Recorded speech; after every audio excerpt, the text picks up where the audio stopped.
बिस्मिल्लाहिर्रहमानिर्रहीम अस्सलामु अलैकुम dear students, welcome back to DNA decoder Ijaz. Dear students, secondary biology में चैप्टर 13 के अंदर हमारा नेक्स्ट टॉपिक, जिसमें हम nature of excretory products in relation to different habitats, इसको एक्सप्लेन करेंगे। तो डियर स्टूडेंट्स, अगर हम नेचर ऑफ एक्सक्रीटरी प्रोडक्ट्स की बात करें मुख्तलिफ हैबिटेट्स में, तो सबसे पहले अगर हम वाटर की बात करें, एक्वेटिक एनवायरनमेंट की बात करें, तो वहाँ पे रहने वाले ऑर्गेनिजम्स जो हैं वो मैक्सिमम वाटर जो है उनको बॉडी से रिलीज करना होता है।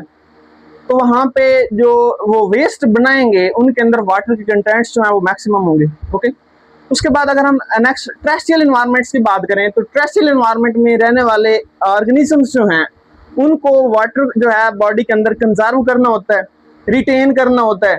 तो वो जो वेस्ट बना रहे होते हैं उनके अंदर वाटर के कंटेंट्स जो है मिनिमम होते हैं। ओके, तो डियर स्टूडेंट्स, यहाँ पे nature of excretory products in relation to habitats के अंदर सबसे पहले अगर हम एक्सक्रीशन की बात करें, तो एक्सक्रीशन जो है ये बेसिकली होम्योस्टैसिस की ही टाइप है, जिसमें नाइट्रोजीनियस मेटाबॉलिक वेस्ट जो है उनको बॉडी से रिमूव किया जाता है। तो excretion is a process in which the removal of nitrogenous waste take place from the body,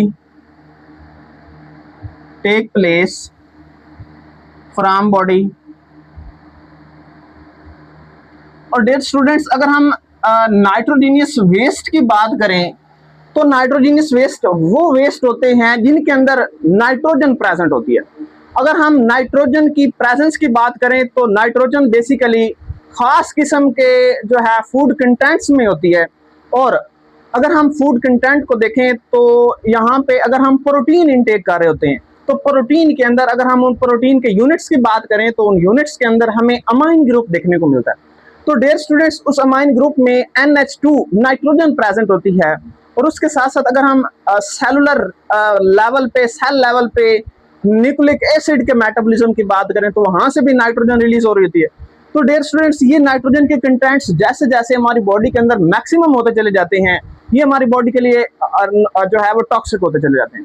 तो डियर स्टूडेंट्स, लिविंग ऑर्गेनिज्म को इस नाइट्रोजन को मुख्तलिफ प्रोडक्ट्स के अंदर, मुख्तलिफ केमिकल्स एजेंट्स के अंदर जो है कन्वर्ट करके बॉडी से रिमूव करना होता है। तो यहाँ पे नाइट्रोजीनियस वेस्ट जो है वो वेस्ट होते हैं बेसिकली, जिसके अंदर क्या प्रेजेंट होती है, नाइट्रोजन प्रेजेंट होती है।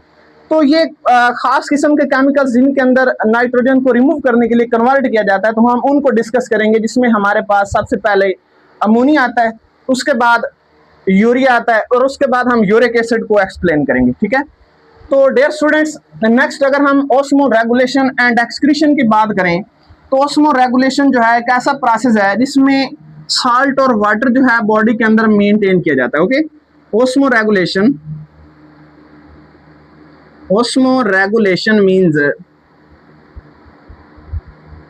the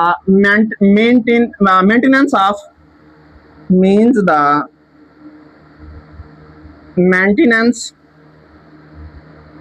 of salts and water in the body। और उसके बाद अगर हम एक्सक्रीशन की बात करें, तो एक्सक्रीशन क्या है, removal of nitrogenous waste from body. Excretion में क्या और होता है, मीन्स रिमूवल ऑफ नाइट्रोजीनियस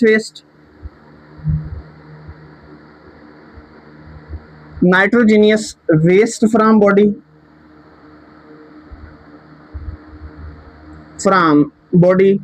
तो dear students, both osmoregulations and excretion helps to maintain और हेल्प्स इन होम्योस्टैसिस। तो यहाँ पे हम लिख देते हैं नेक्स्ट पॉइंट में, बोथ हेल्प्स इन होम्योस्टैसिस,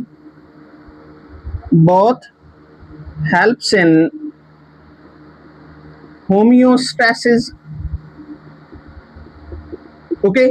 तो डियर स्टूडेंट्स, नेक्स्ट हम नाइट्रोजीनियस वेस्ट की टाइप्स की बात करें, तो वो केमिकल्स में ऑलरेडी आप लोगों को बता चुका हूं, जिसमें हमारे पास अमोनिया आता है, उसके बाद हम यूरिया को डिस्कस करेंगे और यूरिक एसिड की बात करेंगे। तो composed of nitrogenous waste composed of three types. Composed of three types.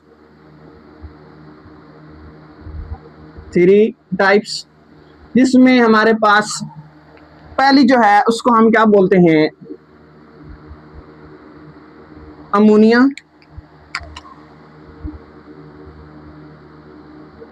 Ammonia और अमोनिया का फार्मूला क्या है, NH3। ओके, उसके बाद नेक्स्ट हमारे पास आता है यूरिया, और यूरिया का फार्मूला क्या है, CONH2 टेकन ट्वाइस। और जो हमारे पास तीसरा केमिकल है उसको हम क्या बोलते हैं, यूरिक एसिड बोलते हैं। क्या बोलते हैं dear students, uric acid.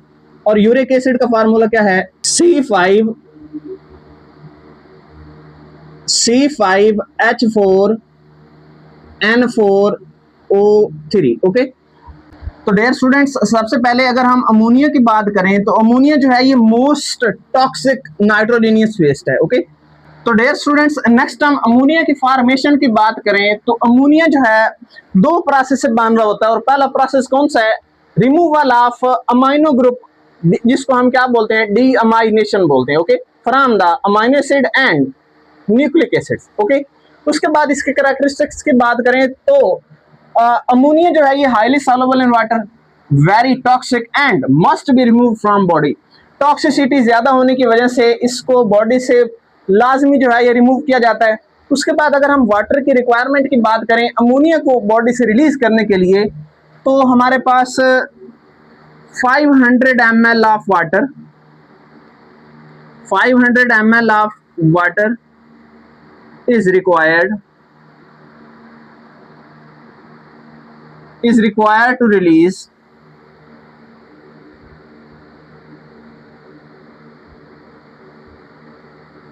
is required to release 1 gram of ammonia from body। Okay, तो डियर स्टूडेंट्स नेक्स्ट हम एनर्जी रिक्वायरमेंट की बात करें तो अमोनिया को बॉडी से रिलीज करने के लिए एनर्जी जो है ये हमें कम जो है लिविंग ऑर्गेनिज्म को यूटिलाइज करवानी पड़ती है। तो यहाँ पे less energy is needed to remove ammonia, लेस एनर्जी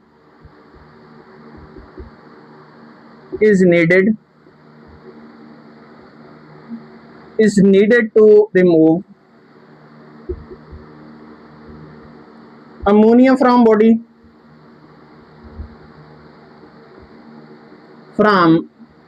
ओके। तो डियर स्टूडेंट्स नेक्स्ट हम अमोनोटिलिक एनिमल्स की बात करें तो ऐसे एनिमल्स जो बॉडी से नाइट्रोजीनियस वेस्ट को अमोनिया के फॉर्म में रिलीज करें इनको हम क्या बोलते हैं, अमोनोटिलिक animals. The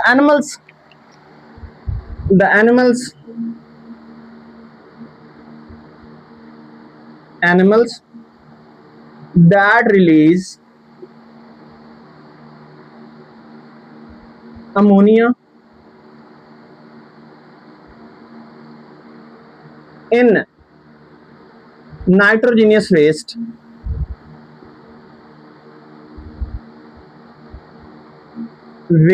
from body called अमोनोटिलिक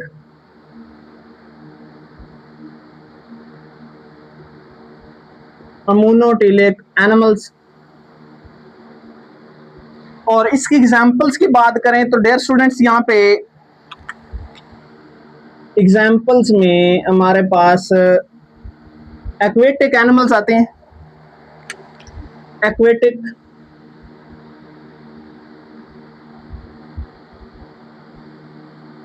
animals such as fishes, protozoans and protozoans के साथ साथ and spawns etc। ओके, तो नेक्स्ट डियर स्टूडेंट्स अगर हम यूरिया की बात करें तो यूरिया जो है urea is less toxic than ammonia, ammonia से लेस टॉक्सिक है। और इसकी फॉर्मेशन की बात करें तो dear students, ammonia is converted into the urea. अब अमोनिया को कन्वर्ट किया जाता है यूरिया के अंदर खास किस्म के आर्गन से, और कौन कौन से आर्गन से? In the liver and excreted through kidneys. Liver के अंदर यूरिया अमोनिया को कन्वर्ट कर दिया जाता है यूरिया के अंदर, और यूरिया को एक्सक्रीट किया जाता है बॉडी से बाहर, किसके जरिए से? किडनीज के जरिए से। ओके, अच्छा नेक्स्ट हम इसकी रिक्वायरमेंट्स की बात करें, वाटर रिक्वायरमेंट की बात करें तो 1 ग्राम यूरिया को बॉडी से रिलीज करवाने के लिए 50 ml वाटर की जरूरत होती है। तो यहाँ पे हम लिख लेते हैं 50 ml of water, 50 ml of water, water is needed to remove 1 gram of urea from body, okay।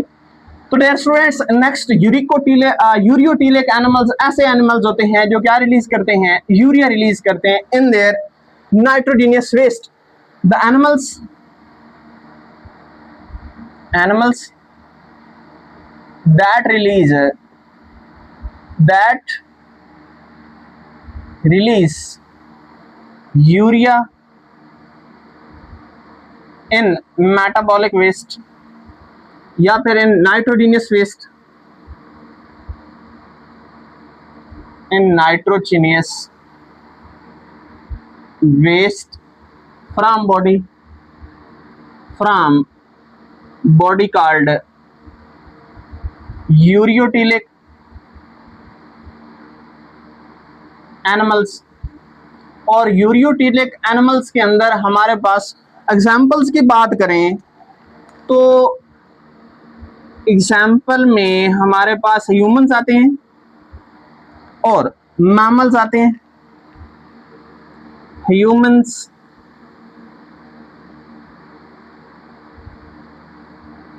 Mammals, etc। Okay, तो डियर स्टूडेंट्स नेक्स्ट हम यूरिक एसिड की बात करें तो यूरिक एसिड जो है, uric acid is least toxic nitrogenous waste, सबसे कम टॉक्सिक है। ओके, और इसकी फॉर्मेशन की बात करें तो अमोनिया जो है इसको कन्वर्ट कर दिया जाता है किसके अंदर? यूरिक एसिड के अंदर। और यूरिक एसिड के अंदर कन्वर्ट करने के लिए ज्यादा से ज्यादा एनर्जी लगानी पड़ती है। और डियर स्टूडेंट्स इसको यूरिक एसिड को बॉडी से रिमूव करने के लिए वाटर की कंसंट्रेशन और वाटर के कंटेंट्स जो है वो ऑर्गेनिजम्स को कम चाहिए। तो बेसिकली ये वो एनिमल्स होते हैं जो कौन से एनवायरनमेंट में रहते हैं? टेरेस्ट्रियल कंडीशन में रहते हैं, जिन्होंने अपनी बॉडी के अंदर वाटर को कंजर्व करना होता है। ओके, तो यहाँ पे नेक्स्ट कैरेक्टरिस्टिक्स की बात करें तो इनसॉल्युबल इन वाटर। ओके, और ये एक्सक्रीट किया जाता है बॉडी से in the form of crystals की शक्ल में। कौन शक्ल में? क्रिस्टल के फॉर्म में। And semi solid waste, solid waste जो है सॉलिड की फॉर्म में। उसके बाद conserve maximum water from in the body. जब नाइट्रोजीनियस वेस्ट को यूरिक एसिड की फॉर्म में रिलीज किया जाता है बॉडी से, तो पानी जो है बॉडी के अंदर मैक्सिमम कंजर्व करने के लिए ऐसा जो है ये वेस्ट बनाया जाता है। तो नेक्स्ट डियर स्टूडेंट्स वाटर की रिक्वायरमेंट की बात करें तो 1 ग्राम यूरिक एसिड को बॉडी से रिमूव करने के लिए 1 ml वाटर चाहिए होता है। ठीक है, 1 ml of water is required, 1 ml of water is required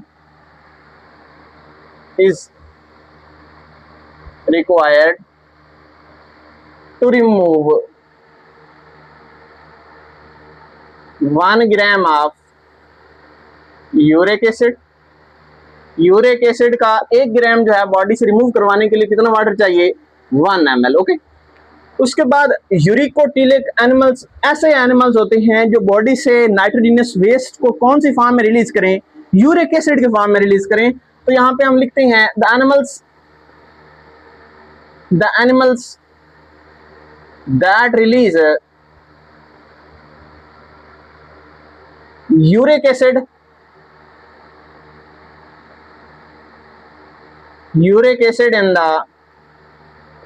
in their metabolic waste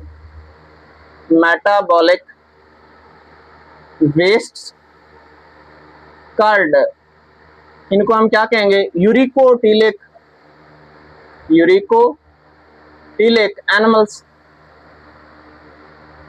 और इनकी एग्जांपल्स की बात करें तो डियर स्टूडेंट्स यहाँ पे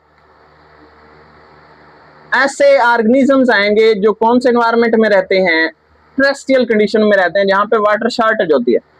तो एग्जांपल में मोस्टली बर्ड्स आते हैं,